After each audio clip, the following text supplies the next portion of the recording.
दिन गौतम बुद्ध अपने शिष्यों के साथ एकदम शांत बैठे हुए थे। उन्हें इस प्रकार बैठे हुए देख शिष्य चिंतित हुए कि कहीं वह अस्वस्थ तो नहीं हैं। एक शिष्य ने उनसे पूछा कि आज वह मौन क्यों बैठे हैं, क्या शिष्यों से कोई गलती हो गई है।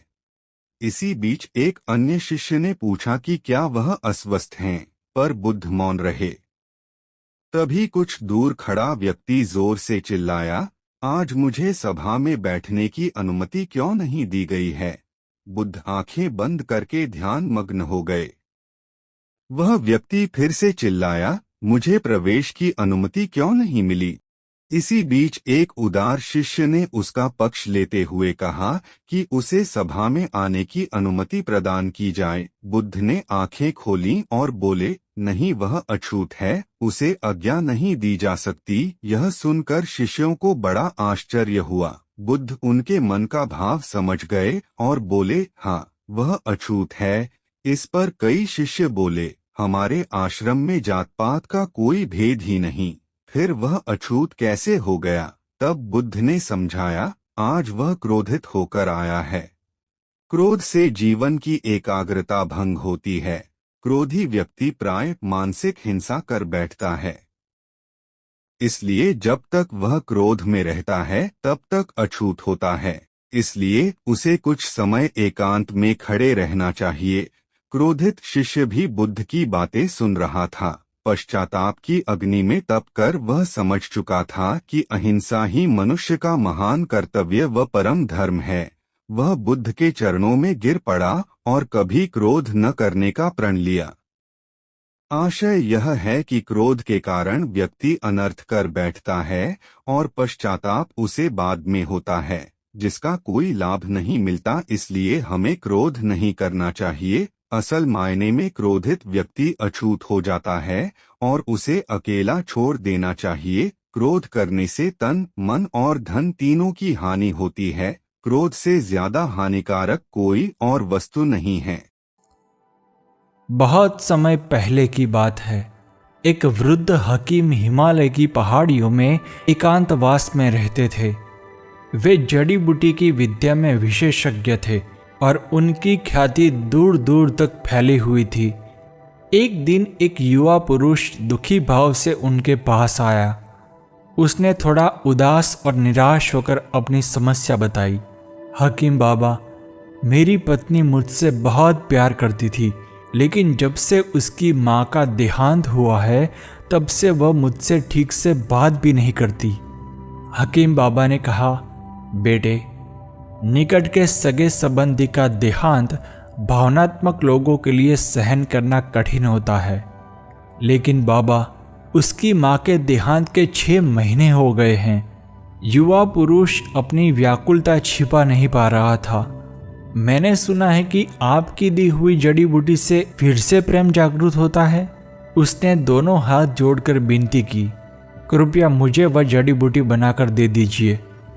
हकीम बाबा ने मुस्कुराकर कहा, अरे भाई, अगर मेरे पास जड़ी बूटी बनाने के लिए सारी सामग्री होती तो मैं उसे अभी बनाकर दे देता, लेकिन उसे बनाने के लिए मेरे पास एक महत्वपूर्ण चीज नहीं है। कौन सी चीज? पुरुष ने अचानक अधीरता से पूछा। मुझे बताइए, मैं उसे लेकर आऊंगा।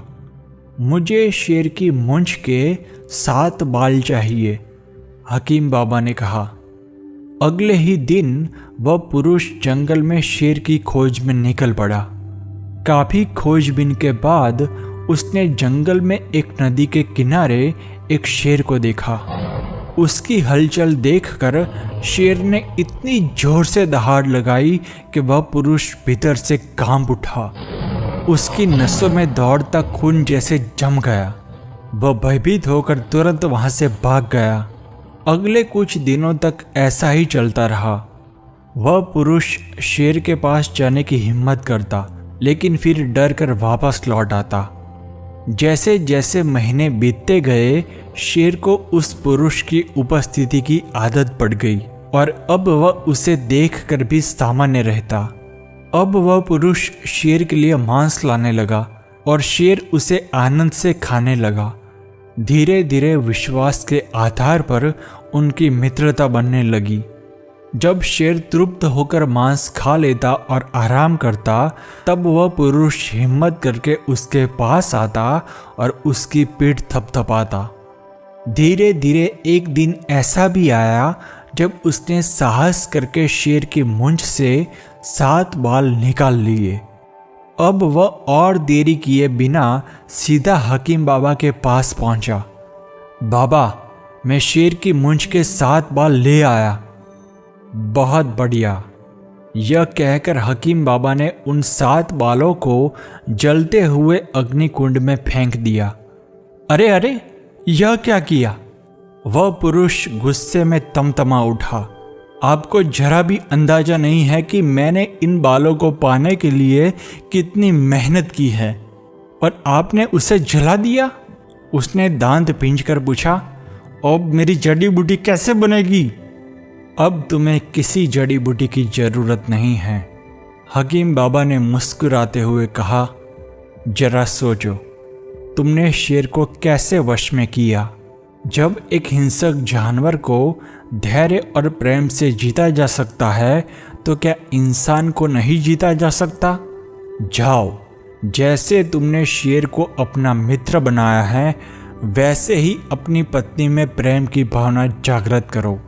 स्त्री केवल एक शरीर नहीं है, उसमें भी एक मन होता है। उसके भावनात्मक स्तर पर जाकर उसे समझो। तुम अपना रास्ता छोड़ो और उसका रास्ता पकड़ो, मन से शरीर की ओर। पुरुष को हकीम बाबा की सलाह में ही जड़ी बूटी मिल गई।